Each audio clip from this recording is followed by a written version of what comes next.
When we go, for example, we take our kids to a restaurant. Make sure it's a halal restaurant.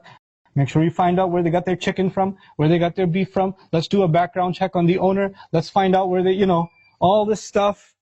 And, who did they hire and what kind of skillet did they use and all this stuff. And fine, you did all your exhaustive background check. And now you go to the halal restaurant with your children. Right? And you're sitting there and you're eating food. And the people who are serving you, they come and they go, and it's like late at night, the restaurant's about to close, and your kids finish half their plate, and you finish half your plate, like, I'm full. Okay, let's go, and you just pick up and go. You know what? You ate halal, but there's so much missing here. The people that are working late at night, they have homes to go to also. You could have just taken a little bit of time to clean up, put things aside, make their job a little easy for them, taken the opportunity to teach your children that those people that are working here, this is actually the rizq Allah, this is the way that they earn Allah's rizq. It's not easy to do the job that they do. And just because we have the luxury of sitting here and eating, doesn't mean that we deserve better than they do. We're not better human beings than they are. And they're your elders. A waiter at a restaurant is older than your child. So the elders always deserve respect. So go say salam to them. And thank them for their service. Actually help them take some of this stuff back. And we don't waste food. These are matters of character. You don't have to give a khutbah. This is just character. These are simple things that we overlook. Just making eye contact with somebody when you speak with them. Just giving them time of day or courtesy. Now when you're talking to somebody, in the middle of talking to them, yeah, I agree. What? You're not even giving them the courtesy of attention. It could be your parents. It could be anybody else.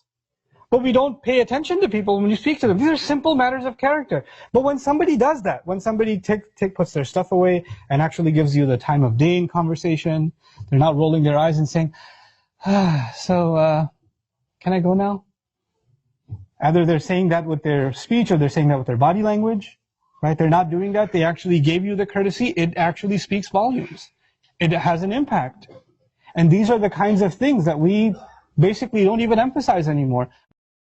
Allah Azza wa Jal says, وَإِذَا أَنْعَمْنَا عَلَى الْإِنسَانِ, when we shower favor onto the human being, أَعْرَض, that the human being ignores it, deliberately ignores it. The suggestion here is that when human beings are given lots of gifts by Allah, human beings start becoming deluded into thinking somehow they deserve them, or they are entitled to them, or this is because of their own doing, or their own accomplishments, or their own capability. So they completely ignore the fact that these are favors. They actually start thinking they own them or they're entitled to them in one way or the other.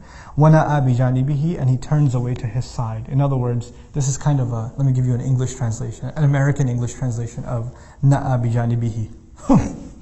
That's نَأَى بِجَانِبِهِ. When somebody says Allah has given you a lot of favor, that's literally captured in language. So he huffs and puffs about the things that Allah has given and dismisses the idea that this is somehow a divine gift. وَإِذَا مَسَّهُ الشَّرُّ, and when harm touches him, كَانَ يَئُوسًا, he becomes altogether depressed, full of sadness. Allah has done this to me. Why am I being put through this? What did I do to deserve this? When good happens, I deserved it. And it was my doing. But when bad happens, it wasn't my doing, it's Allah's doing. Allah did this to me.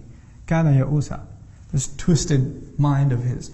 What's really remarkable about this ayah is actually a lesson in adab, a lesson in etiquette, in how we not only think about Allah, but even how we talk about Allah. The way a person speaks is a manifestation of how they think. So when favor is mentioned, Allah says, وَإِذَا أَنْعَمْنَا عَلَى الْإِنسَانِ. This is the past tense, أَنْعَمْنَا. Who's the doer? نحن, it's Allah. We shower him. But when it says, وَإِذَا مَسَّهُ الشَّرُّ, when favor is mentioned, then the doer, the subject of the verb is Allah, when we shower him with favor. When harm hits him, Allah says, massa, huwa massa, and the outside doer, the fa'il is asharru. In other words, Allah did not associate himself with harm. So Allah did not say, when we make harm touch him, or we afflict him with harm. He didn't do that. He didn't associate harm to himself. And this is actually teaching us something, a very deep concept in our religion about harm and benefit in this world. At the end of the day, what's our belief? Everything is from Allah. When someone gets sick, it's from Allah. When someone gets better, it's from Allah. That's our belief. Nothing happens except for the will of Allah. But that doesn't mean that we get to talk about it like that.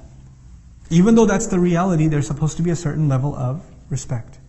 Why is that? And you have to, if it's truth, it's truth. You should just be able to say it. Why code it with formality? This is also an important lesson. Allah teaches us in a way that is suitable for all human beings. You see, a mature student, a mature believer, they know that when good happens, there's good in it, And when that bad happens, there's also good in it. And all of it is a test. This is a mature believer. But anyone short of being mature, anyone that's not that mature in their faith, then when bad happens and you say it's from Allah, how do they think of it? Literally as Allah did something bad and He means something bad by it. Like they cannot process anything more mature than that, right? So Allah reveals language that for someone who's deeply going to reflect will also understand, but somebody who just looks at it on the surface level can still appreciate and not get the wrong conclusion. Harm touched him. Allah did not say when Allah harmed him. Allah didn't say it like that. Because for the immature, just listening to that, you just get messed up. And He's actually correcting the immature by saying, وَإِذَا مَسَّهُ الشَّرُّ كَانَ يَئُوسًا. When harm touches him, he becomes entirely depressed. He becomes overwhelmed. Ya'us, actually, fa'ul, this is from ya'is, is mubalagha, extremely depressed. You know, there are some people who are used to success. They're used to just getting 100. They're used to winning every race. They're used to winning every game. They're used to being number one at everything. You know, they're used to getting their parents to listen to everything they say, etc., etc. Then one time they don't get their way. What happens to those kinds of people? Those are the kinds of people in life that have a really hard time dealing with failure, or dealing with loss, or dealing with a challenge.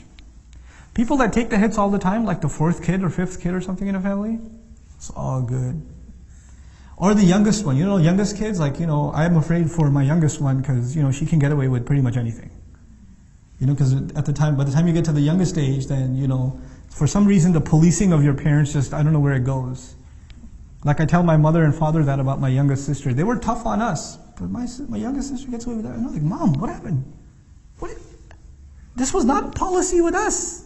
She's so little. She's not little. What happens with people? They get spoiled. Favors can spoil someone. And so when a little bit is taken away, they become entirely depressed. Now this lesson that Allah teaches us about favor, harm touching you, all of us in this dunya have been given a limited number of ni'mah and a limited number of shar. On the one hand, Allah has decided what our rizq is going to be. Our rizq, our provision includes our money, but it also includes our friends. Our family is our rizq. Our knowledge is our rizq. People who teach us is our rizq. The people who learn from us are our rizq. Our children are our rizq. Every good you have in your life is basically your rizq. You don't have an unlimited amount of this stuff. Where do you get the unlimited stuff? You get that in Jannah. Here, there's a limited supply of what you're going to get. It's written for you. Then on top of that, there's a limited number of challenges that you're going to face in this life.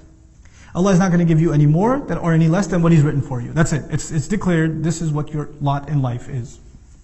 Now if you internalize that your challenges and your opportunities are not the same as my challenges and my opportunities.